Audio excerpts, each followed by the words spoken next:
Earning six figures and still feeling broke is not a personal failure. A salary is designed to keep you functional, not free. 47% of Americans cannot cover a $1,000 emergency. That includes people earning $150,000 a year. The problem is not the income. The problem is five habits. Invisible, daily, ordinary. Five habits that quietly redirect six figures out of your life across a single working career. Here are the five. For decades, the financial advice has been the same. Earn more, spend less, save what is left. The assumption underneath is that you can see where your money goes. You cannot. Lifestyle inflation is structurally encouraged. Every raise meets a marketing department that knows what to sell you next. Subscriptions auto-renew at 3 in the morning. Inflation eats the cash in your checking account while you sleep. None of these feel dramatic. None of them feel like loss. That is the problem. By the time you notice, the amount that left is the amount you were aspiring to. This is hedonic adaptation. The first cup of coffee from the new machine feels extraordinary. The 100th cup feels normal. Your spending floor rises. It never comes back down. Habit 1. The subscriptions you never audited. You signed up for 6. You remember 3. You were paying for 9. The streaming you replaced but never canceled. The app trial that converted at month 2. The cloud storage tier you upgraded for one specific file. Each one is small, 12, 8, 15. The number that matters is the one you never calculate. The total. $40 a month is $480 a year. Across 30 working years, that floor compounds. At 8%, it becomes $56,000. Not spent, not invested, just leaked. A subscription is a tap left running at the sink. The volume is quiet. The bill arrives once a year. The audit moment looks like this. You open the subscriptions page, 3 of the 9 you do not recognize. The design is that $12 never crosses your attention threshold. You cancel the things that cost $100. You live with the things that cost $12. The system relies on this. It is not an accident. The catch. Audits feel pointless because each item is too small to bother with. That is the design. Habit 2. The car payment treated as a fixed cost. $400 a month, financed for 60 months. The car costs $24,000. Across 10 years, you have spent $48,000. The same $400 invested at 8% for 10 years becomes $73,000. The car is worth $4,000 at the end. The investment is worth $73,000. The gap is $69,000. The car payment is only part of the cost. Insurance runs $2,000 to $4,000 a year on a financed vehicle. Maintenance, tires, registration, another $1,000. The real annual cost of the $400 car is closer to $8,000. That is 12% of a $75,000 income, before rent, before food, before anything else. A car payment is not a fixed cost. It is a choice you renew every 5 years. You are not buying transport, you are buying a decade. The wealth builder drives the same car for 15 years. The broke earner buys the next one the month the last one is paid. The catch. The next car is always positioned as a reward for paying off the last one. Habit 3. Lifestyle inflation matched exactly to every raise. You used to earn $60,000. You spent $58,000, then a raise to $75,000. You now spend $73,000, then $90,000. You spend $88,000.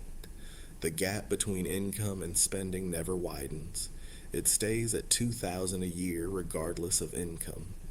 This is the trap that looks most like success from the outside. The car is newer. The apartment is bigger. The holidays are further.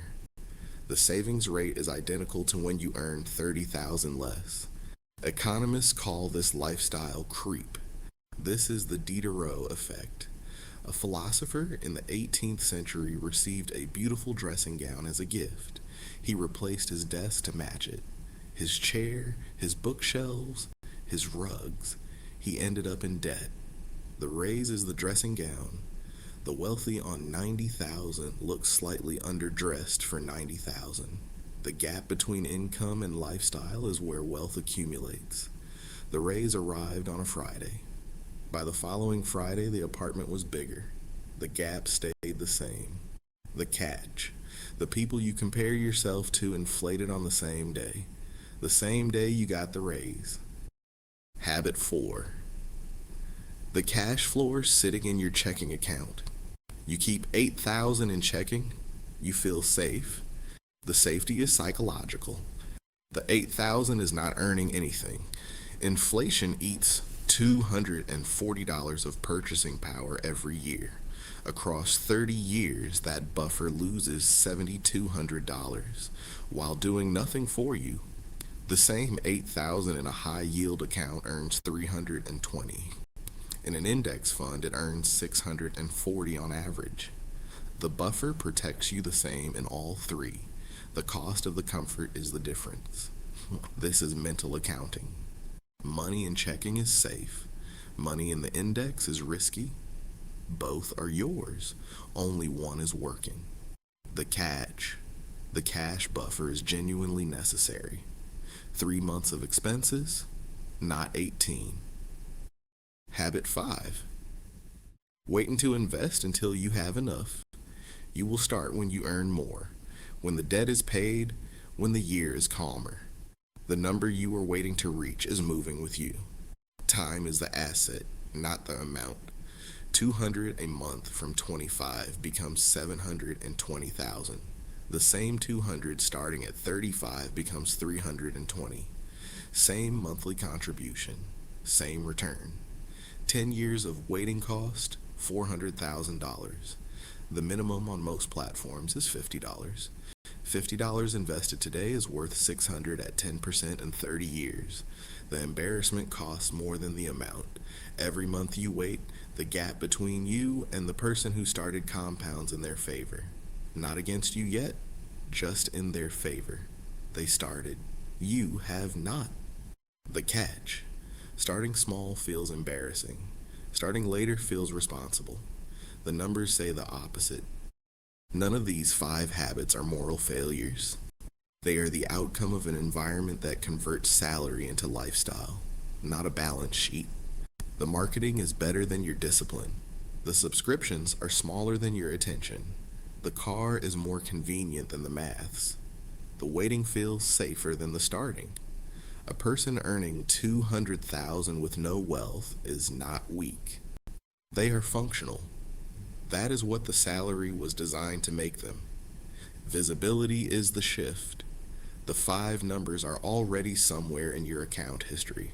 The subscriptions are on your bank statement. The car payment is the line that does not move. The rent gap is visible if you compare last year to 3 years ago. The checking balance has not changed in 6 months.